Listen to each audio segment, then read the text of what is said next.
Imagine yourself in the worst of all possible situations. Imagine yourself as one of the disciples.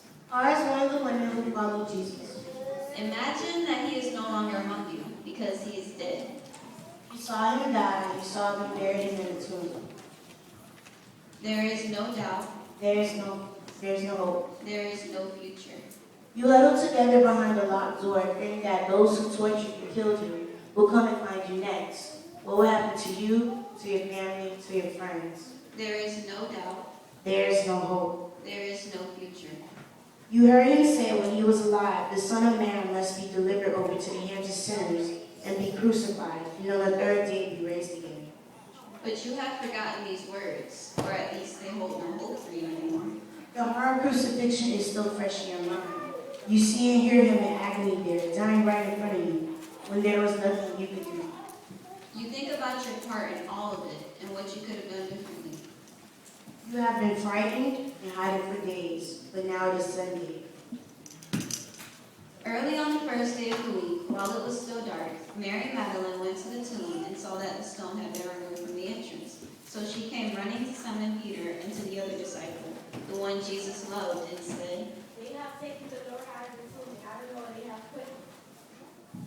So Peter and the other disciples started for the tomb. Both were running, but the other disciples outran Peter and reached the tomb first. He bent over and looked in at the strips of linen lying there, but did not go in. Then Simon Peter came along behind him and went straight into the tomb. He saw the strips of linen lying there, as well as the cloth that had been wrapped around Jesus' head. The cloth was still lying in its place, separate from the linen. Finally, the other disciple who had reached the tomb first also went inside. He saw and believed. Then the disciples went back to where they were standing.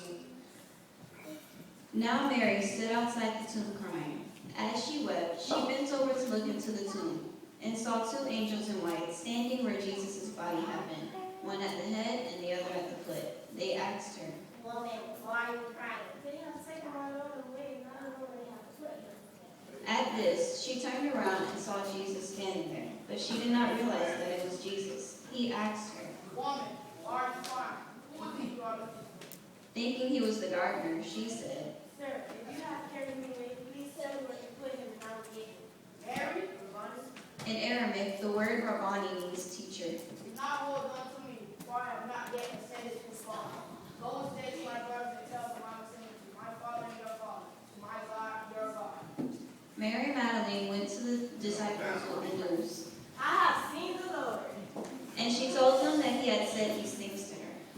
On the evening of that first day of the week, when the disciples were together with the doors locked for fear of the Jewish leaders, Jesus came and stood among them and said, "Peace be with you."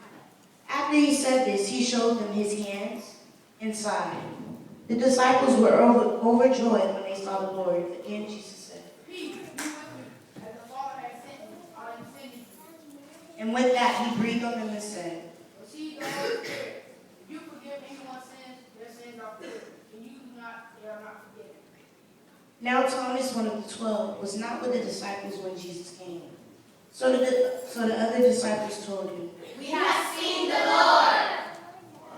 Unless I see a nail mark in his hands, put my finger with the nails where, and put my hand to his side, I will not believe. A week later, his disciples were in the house again, and Thomas was with them. Though the doors were locked, Jesus came and stood among them and said, "Peace be with you. Put your finger here. See my hands? Reach out and put your hand into my side. Stop doubting and believe. My Lord and my God. Because you have seen me, you have believed. Blessed are those who have not seen, they have believed." Jesus performed many other signs in the presence of his disciples, which are not recorded in this book, but these are written that you may believe that Jesus is the Messiah, the Son of God, and that by believing you may have life in his name. Imagine yourself in the worst of all possible situations. The Lord and Savior Jesus Christ, who was dead, is now alive again. By the power of the living God, Jesus Christ is alive and will live forever. The terror of yesterday is gone, and the fear of tomorrow has vanished. Because of what Jesus did on the cross, mankind can be forgiven of sin. And because he has been raised from the dead, mankind can live forever. There is no doubt. We have a hope. We have a future. God bless you and happy Easter. Jesus is alive!